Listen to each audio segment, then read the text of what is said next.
My name's Darcy, and I am a DLP teacher. I taught two courses in Quad 1, and I currently have a grade 9 applied math class. I wanted to share my experiences with portfolio assessment. It's something that I tried out with my grade 12 advanced functions class, and I have a few pros and a few cons, and maybe some answers to some questions you may have. So must the grade of portfolio assessment correspond to what a child would attain under traditional grading standards? I think when I used the portfolio assessment, it tended to correct itself in the end. For the most part, at the end, comparing students' grade 11 marks to their grade 12 final mark, they were pretty similar or in a similar ballpark. I think overall my students did do better than they possibly would have under the traditional in-class model. But in the quadmester, we didn't have as much time to cover all of the material, and this could have contributed to a slightly higher class average overall as well. If we use writing as a portion of math problem solving, will a child who is poor at written expression but skilled in math be penalized? I came across this with a few students as well. I did give them the opportunity to meet with me and discuss their portfolio after they'd handed it in, and then I could ask them any questions that would address their understanding of any gaps that existed in their portfolio submission. I did also have some students send me pieces of their portfolio before they submitted it, just to ask questions and to see if they were on the right track. Can a portfolio of a limited number of pieces accurately reflect student growth over time in math? So to combat this, in addition to the portfolio that they submitted, I did ask students to submit certain pieces of their classwork or homework, so that if at the end there was any doubt that a student hadn't understood or mastered a particular topic, that existed to fall back upon. And you could also, again, ask them those questions in a conference style if there are any gaps that you need to fill of their understanding.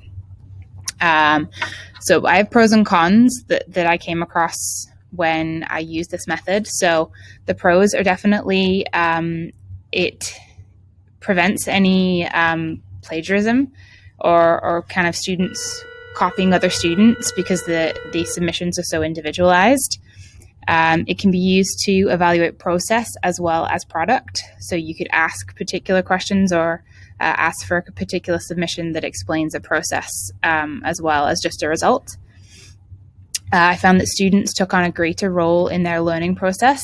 Some of them did background research. They went as far as looking into how certain units in advanced functions related to calculus and what they could possibly be learning in their future calculus courses. And also, since it's an ongoing assessment type, you don't need to allocate half days or full days or any large chunks of time to allow students to be able to complete an assessment. You can allow them maybe an hour here or there each day or whenever you choose. So it is a time saver in that regard. A couple cons I came across is evaluation is way more subjective, and that was definitely something that made me very uncomfortable, being from a math background. I followed a rubric, which was super helpful, and it's nice to have the flexibility also of a rubric that is quite open. And if there were any huge discrepancies, it came down to a conversation between myself and the student about their portfolio, and we kind of came to a compromise on their understanding. And also, questions were asked, and they could address any gaps. Another con is there are lots of questions from students because it was such a different concept compared to what they were used to.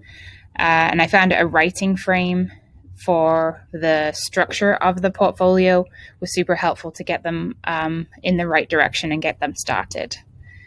I'm sure there are many other things that I haven't touched upon. And if you have any questions that I haven't answered, feel free to reach out to me. I hope that you guys would be open to giving this a try.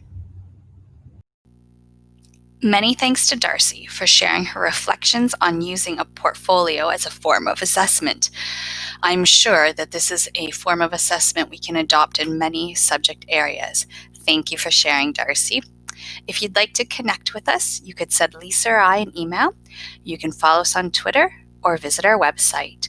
If you have best practice videos or ideas for videos, please share them with us. Have a lovely day.